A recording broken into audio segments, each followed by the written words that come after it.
Under ground డ్రైనేజ్కి ఇచ్చిన, మిరాలన్ tank మీద suspension bridge తీగల వంతెన ఈరోజు 500 కోట్లతో పనులు ప్రారంభమైంది.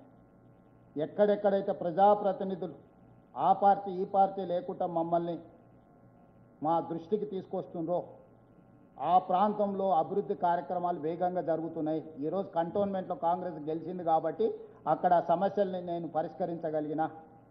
ఈరోజు మిగతా ప్రాంతంలో బీఆర్ఎస్ గెలిచిన దగ్గర ఏ ఒక్కరు కూడా ప్రజా సమస్యల మీద ఈ 20 నెలల్లో ఈ సమస్య ఉన్నది, దీనికి నిధులు కావాలి, దీన్ని పరిష్కరించండి, మీరు క్షేత్రస్థాయి పర్యటనకు రండి నన్ను ఆహ్వానించలేదు, మా దృష్టి కూడా తీసుకొస్తలేరు. మేము వెళ్ళడానికి పోతే ప్రోటోకాల్ మీరెట్లు వస్తారు, మేము లేకుండా అని పంచాయతీలు పెడతారు.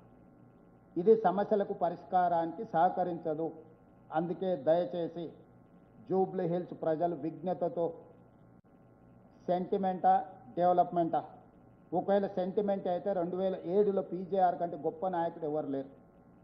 పీజేఆర్ చచ్చిపోయినప్పుడు ప్రధాన ప్రతిపక్ష పార్టీ చంద్రబాబు నాయుడు గారు ఏకగ్రీవానికి సహకరించారు, ఎవరు నామినేషన్ వేయలేదు. పీజేఆర్ కుటుంబం వెళ్ళి కేసీఆర్ అభ్యర్థిని పెడతా అంటే 3 గంటలు ఆయన ఇంటి ముందర నించుంటే పీజేఆర్ సతీమణి కుటుంబం పోతే 3 గంటలు ఎండకు నించోబెట్టిండు, అపాయింట్మెంట్ కూడా ఇవ్వలే. ఎన్నికల్లో అభ్యర్థిని పెట్టి ఎన్నికలు తెచ్చిందే చంద్రశేఖరరావు. రామరెడ్డి వెంకటరెడ్డి ఖమ్మంలో మీకు అందరికీ తెలుసు ఆయన పెద్ద ఆయన గురించి.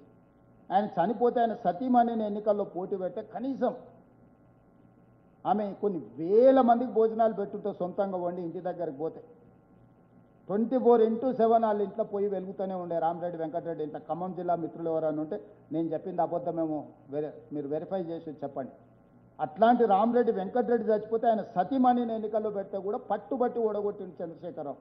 నారాయణ కేడ్ల కిష్టారెడ్డి గారు పెద్ద మంది చచ్చిపోతే అలా కొడుకుని పట్టుబట్టి ఓడగొట్టింది.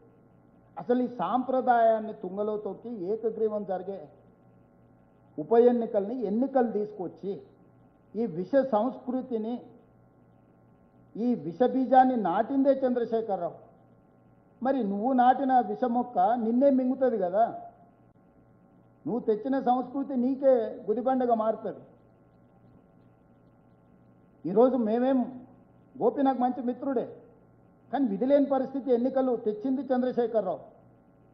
ఈరోజు నగరాన్ని అభివృద్ధి చేయాల్సిన బాధ్యత నా మీద ఉంది. రేపు పొద్దుగాల నేను ఈ నగరాన్ని అభివృద్ధి చేయకపోతే నన్ను ప్రశ్నించే అవకాశం ఉంది. నేను అభివృద్ధి చేయాల్సిందే, నేను జూబ్లీహిల్స్ గెలవాల్సిందే.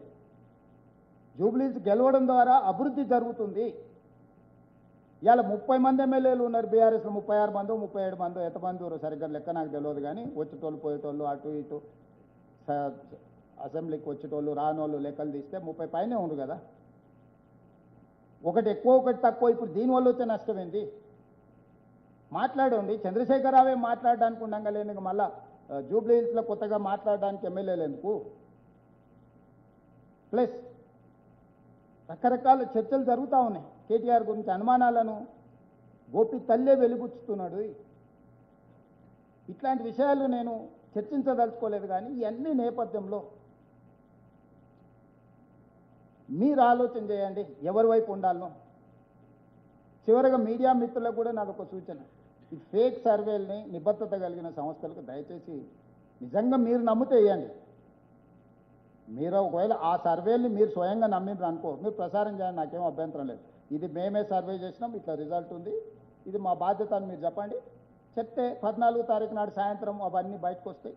ఆ రోజు మీ నిబద్ధత కూడా ప్రజలకు తేలుతుంది. వేరే ఉద్దేశంతో మీరు సంవత్సరాల కొద్దీ కొంతమంది అవినీతి మీద, కొంతమంది అహంకారం మీద, అధికారం పోయినా అహంకారం వీడలేదనేటోళ్ళ మీద మొత్తం అంతా కొట్లాడి సరిగ్గా పరీక్ష రాసేటప్పుడు వాడిని నకలు కొట్టడానికి అవకాశం ఇస్తే వాడిని మీరు ఎట్లా ఫెయిల్ చేస్తారు? నా విజ్ఞప్తి ఇది. ఇందులో నాకేమీ ఇష్యూ లేదు. ఎందుకంటే ఇది చాలా ఏమంటారు, చాలా లాంగ్ వే టు గో. మీడియాకు కాంగ్రెస్ పార్టీకి ఉన్న బంధం అనుబంధం ఇది చాలా దీర్ఘకాలికంగా జరగాల్సింది. వీటన్నిటిని దృష్టిలో పెట్టుకొని మీరు నిర్ణయాలు తీసుకొని ఈ ప్రభుత్వానికి సహకరించండి. ప్రజలకు మేలు చేకూర్చే విధంగా 94 నుంచి 2004 10 సంవత్సరాలు తెలుగుదేశం పార్టీ, 2004 నుంచి 2014 10 సంవత్సరాలు కాంగ్రెస్ పార్టీ, 2014 నుంచి 2024 10 సంవత్సరాలు ఆల్మోస్ట్ బీఆర్ఎస్ పార్టీ, 2024 నుంచి 2034 వరకు కాంగ్రెస్ పార్టీ అధికారంలో ఉంటుంది. ఇది నిర్దిష్టమైన ప్రజా తీర్పు. మీ అనుభవం, నా అనుభవం, మనందరి అనుభవం అదే చెప్తుంది. 10 సంవత్సరాలు ఈ ప్రజాప్రభుత్వం ఉంటుంది. ప్రణాళికలు రచించుకొని ప్రణాళికబద్ధంగా రీజనల్ రింగ్ రోడ్ కానీ, భారత్ ఫ్యూచర్ సిటీ కానీ, మూసీ రివర్ డెవలప్మెంట్ కానీ, మెట్రో రైలు విస్తరణ కానీ, హైదరాబాద్ నగరానికి గోదావరి జలాల తరలింపు కానీ, హైదరాబాద్ ట్రాఫిక్ సమస్యను కానీ, హైదరాబాదును పట్టి పీడిస్తున్న డ్రగ్స్ని కానీ, హైదరాబాదులో ఆక్రమించుకుంటున్న చెరువు